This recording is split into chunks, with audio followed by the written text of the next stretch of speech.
I think this era was completely, all the fashions that came out of the 1940s, well mostly during the occupation, were an actual reaction to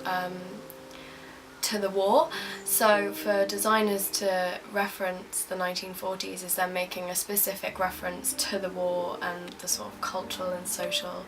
politics that went on during the time. But yeah, I think it's important, especially in Western fashion and European fashion, because it was a sort of, you know, all of the countries were involved. And also the silhouette, it was sort of, fashion became a platform sort of for creativity, and it's a bit of fun for people, and there were fun textiles and patriotic textiles and the DIY element and stuff. So I think contemporary designers, if they can pick up on the sort of finding fashion in a time of austerity and like utility and the restrictions, I think that's probably something that is a nicer concept than going along the whole, you know, just focusing on couture and, you know, Dior, which came after the war.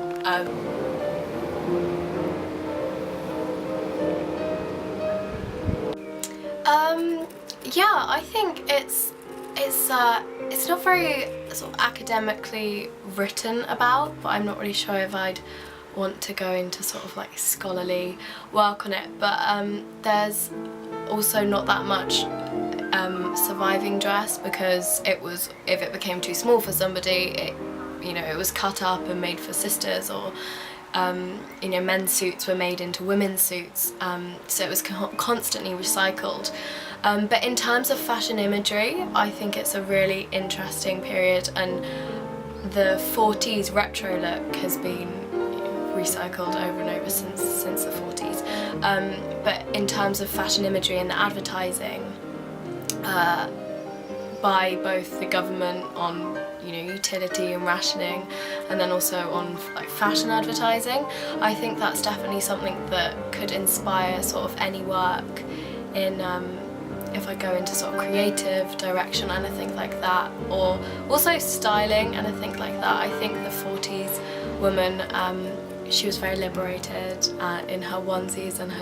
the jumpsuits that they wore to work in the factories, and lots of headwear. I like hats, and the turban and the hat became sort of a novelty fashion aspect. And yeah, I'd love to see the return of the hat.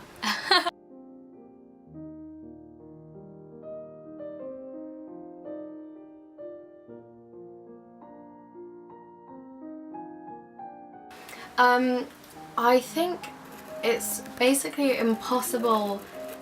to know, of course, but I think fashion there would always have been something that fashion would have responded to. In the 20th century, especially, each decade is almost characterised by something that prevailed it. So with the 20s, with the young, the hedonism of the young and the sort of the boyish look that sort of liberated women, came from the First World War, and the 30s, slender femininity, the back showed, and emphasis on the legs and the curves, you know, the influence of Hollywood, that came from the Depression, and that women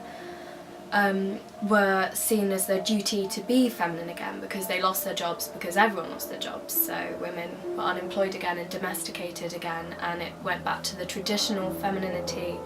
And then the war, Second World War, reacted to the war, and the 50s was mostly characterised by the war again, and the teenager and the youth, and so I think it's almost impossible to predict, because if the Second World War hadn't happened, there would have probably been something else that caused like a catalyst for change in fashion. But I think it would have been interesting to see whether the traditional femininity that was encapsulated by the 30s fashions of the bias cut gowns that followed all the contours of the body, and sort of the bare backs or the plunging necklines. I think it would have been interesting to see if that continued